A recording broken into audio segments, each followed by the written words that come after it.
Baik, Assalamualaikum warahmatullahi wabarakatuh. Ini adalah sebuah video pembelajaran yang saya buat untuk memenuhi tugas kuliah, di mana tugas kuliah ini itu dari mata kuliah gambar teknik. Lalu untuk temanya itu tentang proyeksi piktorial. Sebelum saya memasuki materi inti, saya di sini akan menjelaskan data diri saya. Perkenalkan, nama saya Agil Rizkon Mauladi. Saya seorang mahasiswa dari Universitas Pamulang, lebih tepatnya kampus Universitas Pamulang PSDKU Kota Serang. Dengan NIM nomor induk mahasiswa 23.1090300044. Saya dari Prodi Teknik, kejuruan Teknik Mesin. Saya kuliah di Universitas Pamulang itu di kelas reguler B atau kelas malam. Kenapa saya mengambil kelas malam? Karena saat ini saya sedang bekerja. Saya bekerja di PT Multimas Nabati Asahan atau Wilmar Group. Di PT Multimas Nabati Asahan ini saya berperan sebagai mechanical maintenance, yaitu di Departemen Engineering. Lalu mengapa alasan saya mengambil kuliah sambil bekerja? Itu karena saya ingin sekali mengembangkan kemampuan saya, mengembangkan pengetahuan saya di bidang mechanical engineering. Karena sebelum saya kuliah, sebelum saya bekerja, saya juga sebenarnya sudah pernah studi di teknik mesin, yaitu di BPPLK Serang, kejuruan Mechanical Engineering Manufaktur. Jadi ketika saya bekerja, saya ingin mengembangkan kemampuan saya di bidang perkuliahan atau di akademisi. Next, ini tujuan dari pembelajaran video. Pertama, menjelaskan proyeksi piktorial. Jadi seperti apa proyeksi piktorial? Lalu menjelaskan proyeksi isometri, menjelaskan proyeksi dimetri, menjelaskan proyeksi trimetri, menjelaskan proyeksi miring, menjelaskan proyeksi perspektif. Lalu next, ini adalah route atau step by step di mana saya akan menjelaskan materinya. Jadi materi intinya adalah tema dari materi intinya adalah proyeksi piktorial. Tetapi di sini saya akan singgung sedikit tentang gambar teknik, lebih tepatnya gambar teknik mesin. Jadi seperti apa gambar teknik mesin, lalu apa itu gambar teknik mesin, lalu langsung merujuk ke proyeksi. Apa itu proyeksi, lalu apa itu proyeksi piktorial, di dalam proyeksi piktorial lalu dibagi menjadi 3, ada proyeksi aksionometri, ada proyeksi miring, dan juga ada proyeksi perspektif. Lalu apa itu semua saya akan jelaskan di video ini. Lalu, pertama masuk di materi gambar teknik. Sebenarnya apa sih gambar teknik itu? Jadi di sini saya akan terangkan tentang gambar teknik. Jadi sebenarnya gambar teknik itu luas, terbagi-bagi. Ada gambar teknik mesin, ada gambar teknik arsitektur, ada gambar teknik sipil. Tetapi yang saya terangkan di sini itu berfokus pada gambar teknik mesin. Lalu apa itu gambar teknik? Gambar teknik adalah merupakan sebuah alat untuk menyatakan suatu ide atau gagasan dari seorang perancang atau dari seorang ahli teknik. Jadi di mana ketika seorang ahli teknik lalu mempunyai ide atau gagasan, lalu dia menuangkan ide gagasannya di dalam sebuah gambar teknik untuk dapat dia mengerti, untuk dapat dimengerti oleh orang lain juga. Sebagai contoh, Di sini ada seorang perancang, di mana dia sedang menuangkan suatu ide gagasan dalam pembuatan shaft atau poros. Lalu di sampingnya ini adalah juru gambar atau drafter, di mana dia akan menggambar gagasan atau ide dari seorang perancang. Lalu gambar ketika sudah jadi dibuat oleh seorang drafter, gambar tersebut akan diberikan kepada pengguna gambar. Pengguna gambar adalah seorang operator atau seorang masining. Jadi inilah fungsi dari gambar teknik. Lalu di sampingnya ini ada beberapa kegiatan dalam proses gambar teknik, di mana gambar teknik itu dulu menggunakan alat manual atau mesin gambar. Lalu seiring berkembangnya teknologi, itu komputer dijadikan sebagai alat untuk membuat gambar. Jadi lebih expert lagi perkembangan teknologi. Dan di bawah ini ada contoh gambar shaft yang saya buat. Ini adalah contoh gambar shaft yang saya buat. Jadi di dalam gambar ini saya menuangkan gagasan atau ide. Ada bentuk shaftnya, lalu ada ukurannya, ada detailnya, lalu ada informasinya di dalam sebuah etiket. Dan ini adalah contoh dari gambar teknik. Dan juga gambar teknik itu dijadikan sebagai alat penyampaian informasi. Jadi bagaimana gambar teknik itu dijadikan alat sebagai informasi? Contohnya di sini adalah kegiatan perancangan gambar oleh desain drafter, di mana gambar itu dirancang atau dibuat oleh desain mechanical engineering drawing. Lalu ketika gambar sudah jadi, gambar akan diberikan kepada seorang pembuat, seorang operator, seorang masining. Jadi di sini ada penyampaian informasi dari seorang perancang kepada seorang pembuat. Itulah fungsi dari gambar teknik. Jadi gambar teknik ini sangat penting sekali. Jadi di dalam gambar teknik juga ada beberapa standar, ada beberapa aturan. Kenapa dibuat aturan? Kenapa dibuat standar? Itu agar kita satu pemikiran atau satu sepemahaman seperti apa gambar yang akan dibuat, seperti apa benda yang akan dibuat. Next, di sini saya akan menerangkan proyeksi. Proyeksi. Apa itu proyeksi? Proyeksi adalah gambar dari sebuah benda nyata atau hayalan, lalu dilukiskan atau digambar menurut garis-garis pandangan pengamat pada suatu bidang datar.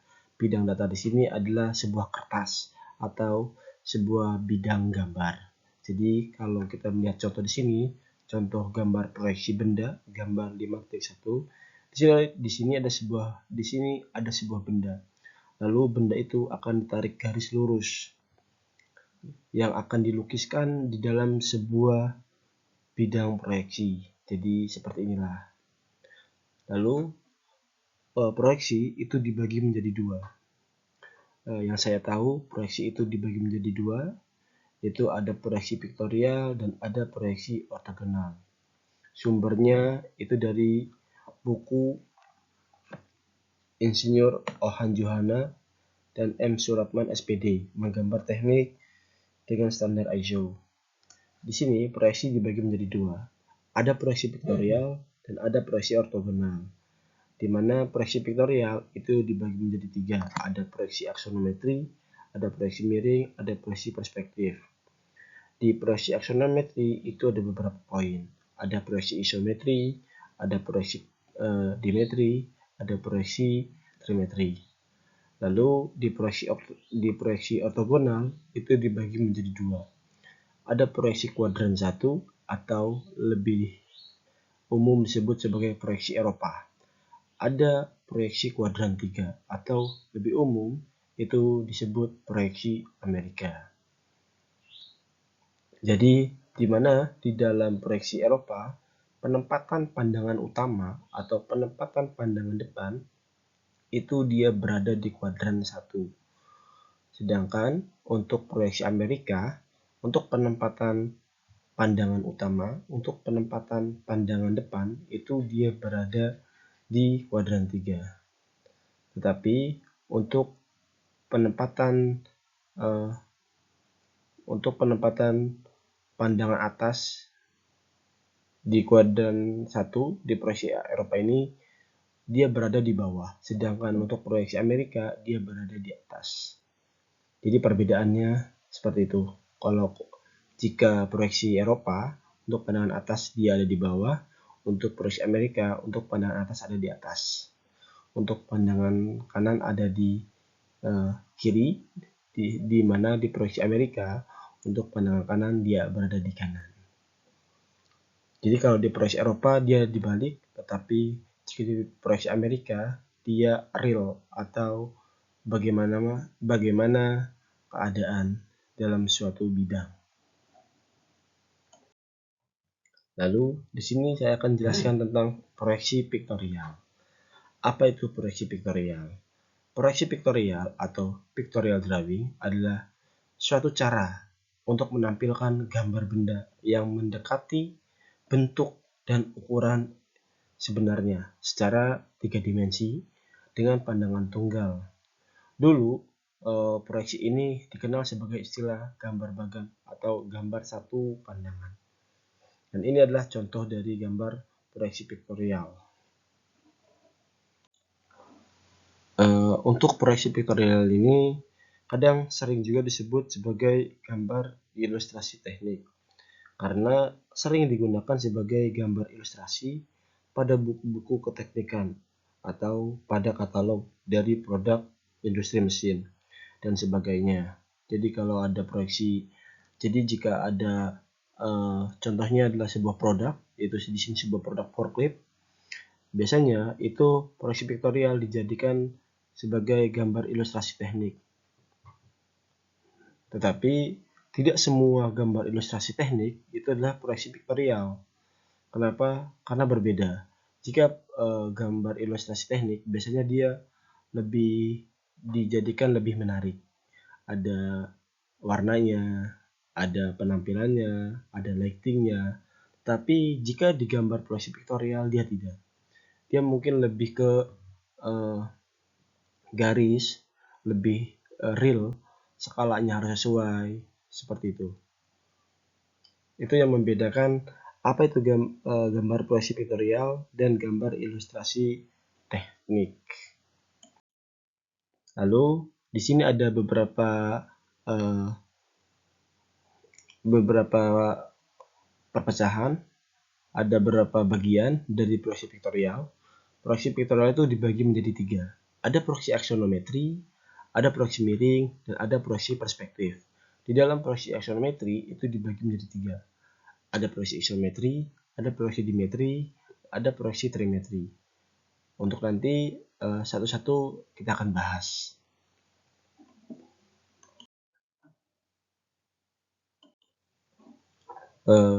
Di sini ada proyeksi aksionometri. Jadi di dalam proyeksi piktorial itu ada proyeksi aksionometri. Saya akan jelaskan tentang apa itu proyeksi aksionometri dengan membandingkan proyeksi ortogonal. Jadi gambar 5.4 ini dia memperlihatkan sebuah benda yang diproyeksikan dengan garis-garis sejajar dan garis lurus bidang proyeksi. Pada bidang proyeksi hanya tergambar sebuah bidang saja. Cara proyeksi seperti ini disebut sebagai proyeksi ortogonal. Jadi proyeksinya tegak lurus. Di sini contohnya adalah pada gambar A. Ini ada proyeksi ortogonal. Apabila bidang-bidang atau tepi-tepi benda dimiringkan terhadap bidang proyeksi, maka 3 muka dari benda tersebut akan terlihat serentak dan memberikan gambar bentuk benda seperti sebenarnya. Di sini pada 5 titik yang B, jadi proyeksi aksionometri. Jadi perbedaannya, kalau proyeksi aksionometri ini dia penempatan pada bidang gambarnya dia lebih dimiringkan, bendanya lebih dimiringkan. Jadi sehingga akan terlihat bentuknya secara 3 dimensi. Itu adalah proyeksi aksonometri. Jadi kalau proyeksi aksonometri adalah penyajian sebuah gambar dari sebuah benda dalam bentuk 3 dimensi, atau lebih tepatnya gambar yang dari sebuah benda yang dimiringkan. Next, di sini ada proyeksi aksonometri. Jadi di dalam proyeksi aksonometri itu dibagi menjadi 3. Ada proyeksi isometri, ada proyeksi dimetri, ada proyeksi trimetri. Lalu yang membedakan dari ketiganya itu adalah nilai sudutnya. Jika di proyeksi isometri itu sudutnya sudut A sama dengan sudut B. Sudut B itu sama dengan sudut C. Jadi sudutnya dibagi menjadi rata. Jadi kalau kita tarik garis lurus di sini, ini nilai sudut dari Y ini adalah 30. Jadi kalau kita tarik garis sudut di sini, ya, garis sudut di sini seperti ini. Nah, nilai sudut di sini adalah 30, nilai sudut di sini adalah 30.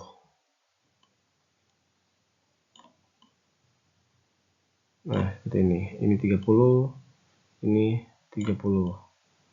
Jadi dibagi jadi 2. Lalu jika proyeksi dimetri ini berbeda. Sudut A ini akan sama dengan sudut A, ini akan sama dengan sudut C. Lalu akan berbeda nilai sudutnya pada nilai sudut yang B. Jadi jika kita tarik garis lurus di sini, nah ini, nah nilai sudut yang di sini adalah 7.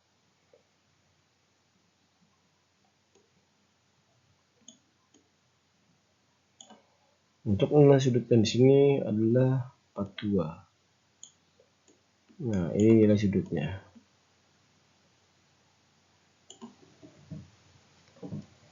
Lalu di sini ada proyeksi trimetri. Jika kita tarik garis lurus di sini, nilai sudut yang di sini ini bisa 20 atau 10. Jika nilai sudut di sini bisa 30 atau 20. Jadi perbandingannya adalah 10. Jika sudut A misalkan 20, maka nilai sudut sini adalah 30. Dia lebih besar. Jadi sudut A itu dia lebih besar dari sudut yang B. Nah, inilah yang membedakan proyeksi isometri, dimetri, dan trimetri di dalam proyeksi aksonometri. Next. Nah, ini nilai-nilai sudut pada proyeksi aksonometri. Untuk proyeksi isometri, dimetri, dan trimetri. Ini nilai sudutnya.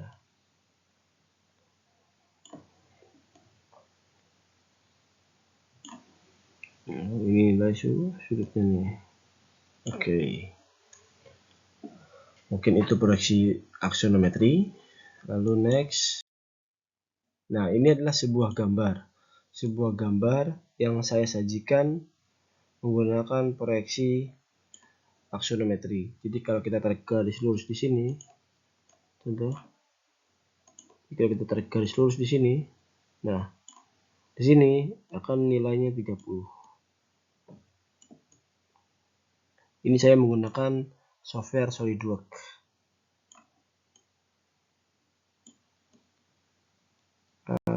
Seperti ini. Ini sebuah gambar yang saya tampilkan menggunakan proyeksi aksonometri. Dan inilah contoh. Jadi di dalam proyeksi isometri itu ada, saya berikan contoh.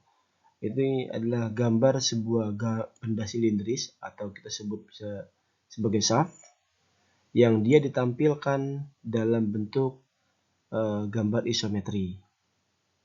Jadi seperti ini. Jadi kalau tarik garis lurus, hanya 30, ini juga 30. Dan ini adalah sebuah benda kubus yang digambar dalam proyeksi isometri. Nilai hidupnya 30 dan 30.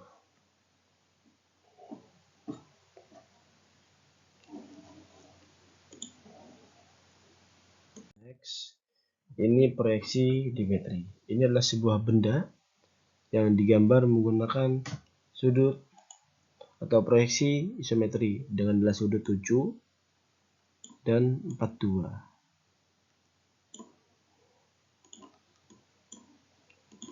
Ya, ini ya.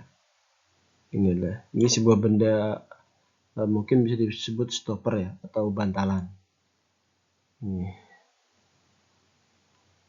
Untuk pembuatan benda ini seperti ini biasanya menggunakan mesin milling atau mesin fresh. Lalu ditampilkan dalam sebuah gambar menggunakan proyeksi dimetri. Jadi nilai sudutnya seperti ini. Pertama, membuat sebuah kubus dengan nilai sudut 7 dan 42. Lalu dibuat seperti ini, buat garis bentuknya. Lalu pada nilai C akan terjadi bendanya, gambar bendanya seperti ini. Next, di sini ada proyeksi trimetri. Nah, ini proyeksi trimetri. Ini nilai sudutnya bisa 20, bisa 30. Di sini kalau di sini 20, di sini bisa 30. Kalau di sini 10, di sini bisa ini 10, di sini bisa 20.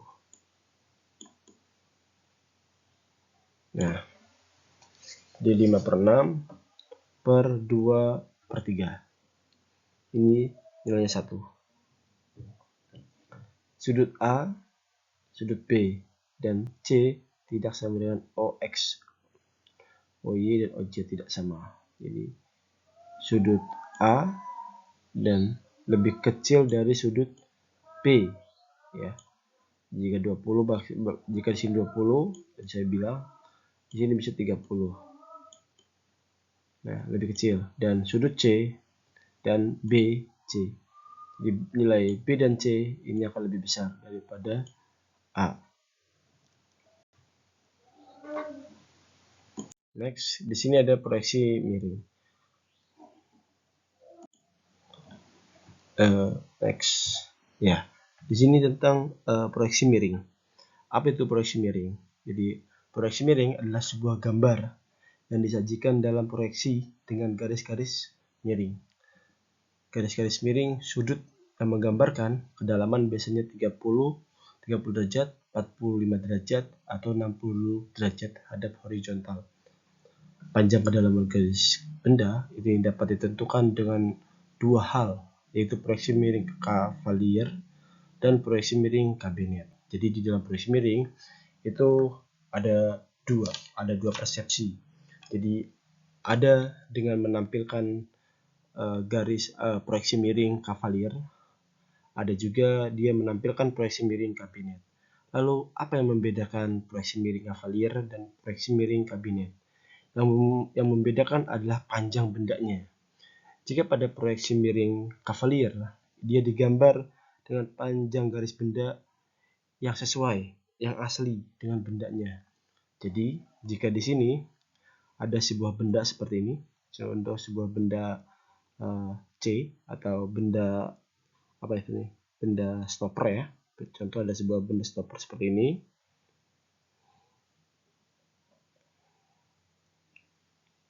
Lalu memiliki panjang benda kayak gini. Panjang bendanya adalah contoh di sini 100. Nah, maka jika diproyeksi miring, dia akan digambar di sininya 100. Maka di sininya dia akan nilainya 100. Nah, 100 satuannya milimeter, jadi 100 milimeter. Nah, ini contoh proyeksi Cavalier. Jadi dengan sudutnya 45 derajat, 30 derajat, atau 60 derajat. Jadi sudut istimewa ya. Yang digunakan di dalam porsi miring adalah sudut istimewa. Jadi ini sudutnya. Sudut 30, 45 derajat, dan 60 derajat. Terhadap horizontal. Jadi ini horizontal. Nah, untuk skalanya adalah 1:1 jika di Cavalier. 1:1. Tetapi untuk di proyeksi miring kabinet itu ini panjangnya diperkecil ya, setengahnya atau 2/4 seperti ini. Jadi jika panjang bendanya adalah 100, maka ini dijadikan panjangnya 50. Jadi kalau contoh sini panjangnya 100, tapi panjang bendanya ini dia adalah, jadi contoh bendanya adalah panjang 100, tetapi di gambar dia akan dibuat 50, lebih pendek. Ini kabinet 45 derajat, sudutnya 45 derajat, sama sudutnya. Yang membedakan adalah penempatan atau penggarisan panjangnya. Ini berfungsi untuk jika sebuah benda yang memiliki panjang lalu dia menghabiskan bidang proyeksi atau kertas. Contoh kertasnya di sini adalah A4. Panjangnya adalah 1000, maka dia akan melebihi kertas. Maka jika sebuah gambar seperti ini, gambar benda seperti ini, maka akan menggunakan proyeksi kabinet. Jadi diperpendek. Mungkin segini.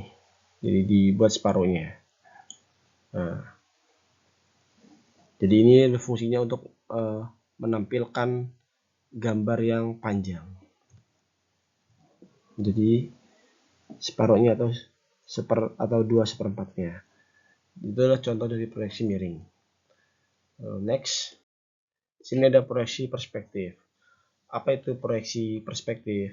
Proyeksi perspektif adalah garis-garis pandangan pengamat. Garis proyeksi dipusatkan pada satu titik. Titik tersebut dianggap mata pengamat. Gambar yang terbentuk pada bidang proyeksi disebut gambar perspektif. Jadi di dalam gambar perspektif ini adalah saya sebut gambar yang paling bagus ya, gambar 3 dimensi yang paling bagus di gambar perspektif ini ya. Jadi kalau ada gambar aksiometri, gambar proyeksi miring, gambar proyeksi perspektif, inilah gambar yang paling bagus. Tetapi di gambar teknik ini biasanya tidak dipakai. Kenapa? Karena dalam bidang penggambarannya, dalam proses penggambarannya dia lebih sulit. Kenapa? Karena dia berpusat pada satu titik. Nah, di sini titik pandangannya. Jadi jika di sini ada sebuah benda, dia akan ditarik terhadap satu titik. Titik inilah titik pandangan. Nah, biasanya gambar perspektif ini digunakan pada teknik arsitektur.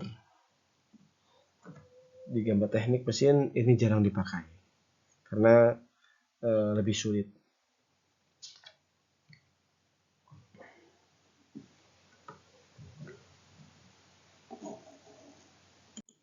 Lalu apalagi jika di sebuah bendanya ini adalah ada benda kecil atau ada bagian-bagian kecil. Contoh di sini ada lubang, lalu di sini ada groove. Nah, ini tidak akan cukup sulit untuk menampilkan bagian-bagian ini di dalam sebuah proyeksi perspektif. Ini alasan kenapa proyeksi perspektif ini tidak dipakai di dalam gambar teknik mesin. Next. Nah, ini adalah contoh dari proyeksi perspektif dilihat dari beberapa titik. Jadi di dalam proyeksi perspektif itu bisa dilihat dari beberapa titik. Contoh, ini dilihat dari satu titik. Ini dapat dilihat dari 2 titik. Ini titiknya, lalu ini ada 2 titik. Dilihat dari 2 titik 1, dan di sini juga dari sini 2. Lalu di sini dari 3 titik. Bisa dari sini, bisa dari sini, juga bisa dari sini. Ini adalah gambar perspektif.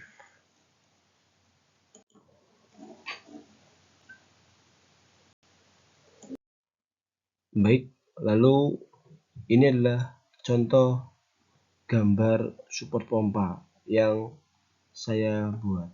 Jadi support pompa lalu dibuat gambar. Untuk namanya di sini ada support pompa HCL. Jadi untuk pompa HCL. Nah, saya akan coba jelaskan tentang gambar ini, ya, mengacu ke gambar teknik berdasarkan standar ISO. Pertama, itu dari bidang gambar. Untuk kertas yang digunakan itu adalah kertasnya A4. Di sini ada sheet size A4. Jadi kertasnya ini, contoh ini kertasnya adalah A4 ya. Anggap lurus lah ya.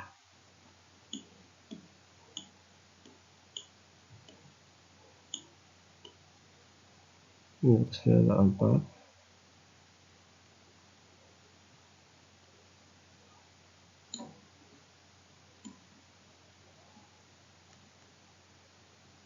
Nah, oke. Maaf, garisnya nggak lurus, anggap lurus lah. Untuk jarak border atau garis tepi yang hitam ini, garis tepi, untuk sebelah kanan itu 10, untuk atas itu 5, untuk kanan itu juga 5, untuk yang bawah juga itu 5. Nah, ini adalah aturan dalam pembuatan border. Lalu bagaimana jika ukuran kertasnya atau sheet size-nya itu berbeda? Contoh A3. Untuk A3 itu di sini 20. Di sininya 10. Di sini 10 dan di sini juga 10. Itu untuk A3.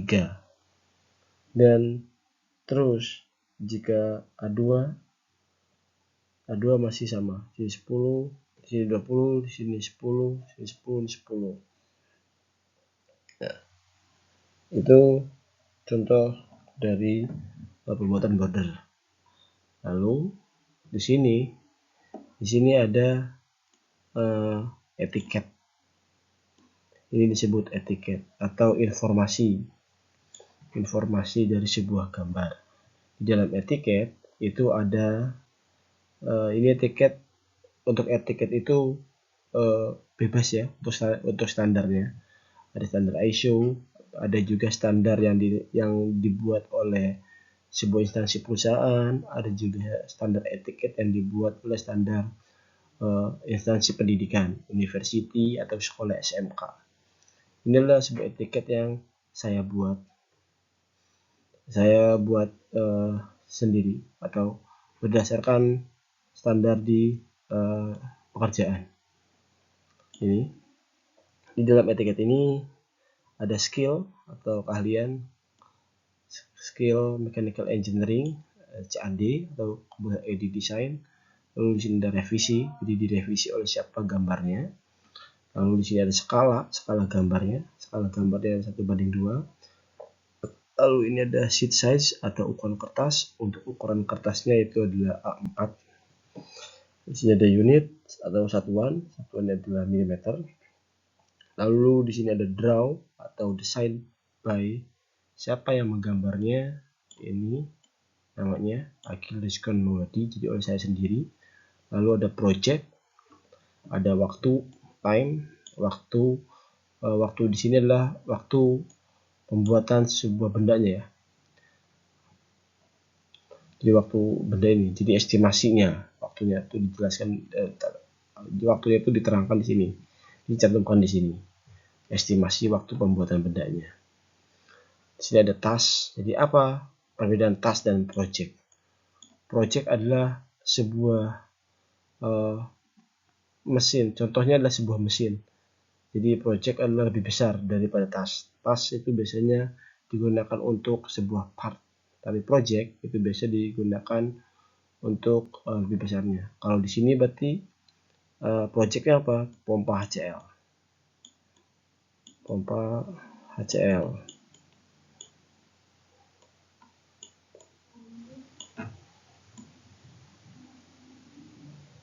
pompa ya. Lalu tasnya adalah support pompa. Jadi ini tasnya. Lalu kalau untuk project ini digunakan untuk di mana? Seperti itu.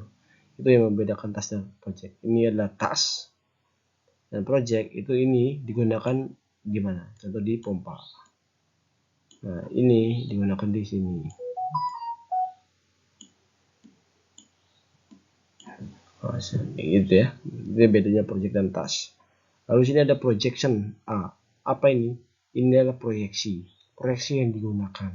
Di sini saya menggunakan proyeksi Amerika. Jadi projection A adalah Amerika dengan standar ISO 5456-2. Ini adalah simbol dari proyeksi Amerika. Lalu di sini ada drawing number. Jadi number drawing ini number berapa dari project tersebut. Ada date atau waktu, tanggal berapa gambar ini dibuat. Ada page, ada halaman. Lalu di sini ada nama divisi. Divisinya adalah mechanical engineering. Saya buat di sini mechanical engineering drawing. Nah, lalu saya akan terangkan di sini tentang proyeksi. Nah, ini saya garis kayak seperti ini. Saya bagi dua. Nah, ini adalah proyeksi ortogonal.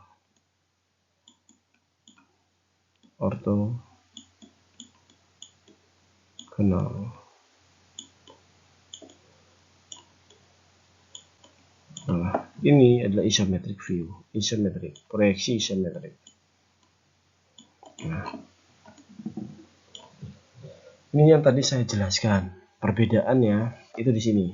Untuk proyeksi isometrik, dia gambar bendanya akan dimiringkan, sehingga akan terlihat gambar benda secara 3 dimensi. Jadi bagian-bagiannya akan terlihat. Ini adalah isometrik. Ini adalah proyeksi aksonometri. Saya tampilkan di sini menggunakan proyeksi isometrik view. Jadi jika ditarik garis lurus di sini, nah, di sini nilai sudutnya adalah 30. Di sini juga nilai sudutnya 30. Nah, inilah proyeksi isometri. Nah, ya, di proyeksi isometri adalah proyeksi yang menyajikan gambar sebuah benda dalam keadaan 3 dimensi. Jadi benda yang dimiringkan dengan nilai sudut 30 derajat, 30 derajat. Jadi balance, imbang. Lalu di sini adalah proyeksi ortogonal. Untuk proyeksi ortogonal itu penempatannya tegak lurus, satu bidang, satu pandangan. Ini contoh pandangan depan, dan ini contoh pandangan atas, ini contoh pandangan kanan. Jadi untuk pandangan depan ini dipilih, atau pandangan depan atau lebih umum atau lebih tepatnya itu biasa saya sebut sebagai pandangan utama. Kenapa? Karena pandangan utama atau pandangan depan itu harus mewakilkan lebih jelas, lebih banyak informasi tentang sebuah bendanya. Jadi di sini akan lebih jelas menggambarkan seperti apa bentuk bendanya. Jadi pada pandangan depan. Lalu ada pandangan atas, dia menampilkan atasnya dan atasnya di sini, seperti ini. Lalu di sini ada pandangan kanan, dia akan menampilkan pandangan kanan. Jadi untuk pandangan depan, biasanya informasinya akan lebih banyak dibandingkan pandangan-pandangan yang lain. Nah, ini adalah proyeksi ortogonal. Nah, untuk proyeksi ortogonal di sini, ini saya buat menggunakan proyeksi Amerika. Di sini ya, proyeksi Amerika. Nah, jadi kalau kita tarik garis lurus di sini, nah ini adalah kuadran 3. Jadi 3 project atau proyeksi ketiga. Jadi, ini adalah kuadran 1, 2, 3, dan ini 4. Nah, ini adalah proyeksi Amerika. Ini yang saya tadi bilang proyeksi pandangan ketiga. Proyeksi pandangan utama itu berada di kuadran 3. Ini adalah proyeksi Amerika. Berbeda dengan proyeksi Eropa. Proyeksi Eropa itu pandangan depannya ada di kuadran 1. Jadi ada di sini. Ini pandangan depan. Jadi kayak gini. Seperti ini. Ini ada garis kartesian. Nah, pandangan depan dia akan berada di sini. Ini proyeksi Eropa ya. Lalu pandangan atasnya dia berada di bawah. Sini. Ini adalah pandangan atas. Lalu untuk pandangan kanan sebelah sini, dia akan berada di sini. Dia akan berada di kiri. Nah, seperti ini. Jadi perbedaannya adalah jika pandangan atas, jika suatu proyeksi Amerika, untuk pandangan atas dia berada di atas, untuk pandangan kanan dia berada di kanan. Berbeda dengan proyeksi Eropa. Proyeksi Eropa untuk pandangan atas dia berada di bawah, untuk pandangan kanan dia berada di kiri. Jadi dibalik. Itu adalah contoh dari sebuah gambar yang saya buat. For your information, yang saya ketahui, kenapa ada proyeksi Eropa, lalu kenapa ada proyeksi Amerika. Yang saya tahu itu pada saat Perang Dunia Pertama, itu ada kubu-kubuan ya. Ada kubu-kubuan. Jadi ada Eropa dan ada perang dunia kedua itu. Jadi oleh orang Amerika itu pada peralatan perang itu dibuat menggunakan gambar proyeksi untuk orang Eropa. Untuk peralatan perang itu dibuat menggunakan proyeksi Eropa. Seperti ini. Nah, kuadran 1, kuadran 2, kuadran 3, ini kuadran 4 ya. Nah, tetapi ini menjadi miskomunikasi pada orang Amerika. Nah, ini. Maka oleh orang Amerika dibuatlah proyeksi Amerika sendiri. Jadi dimaksimalkan atau direalkan lah. Jika pandangan atas dia ditaruh di atas, jika pandangan kanan dia taruh di kanan, jika ada pandangan bawah dia akan taruh di bawah, jika pandangan kiri dia akan ditaruh di kiri. Itu yang saya ketahui. Mungkin itu saja yang dapat saya sampaikan. Oh ya, maaf, ini ada note 1 ultraviolet R6. Ini apa?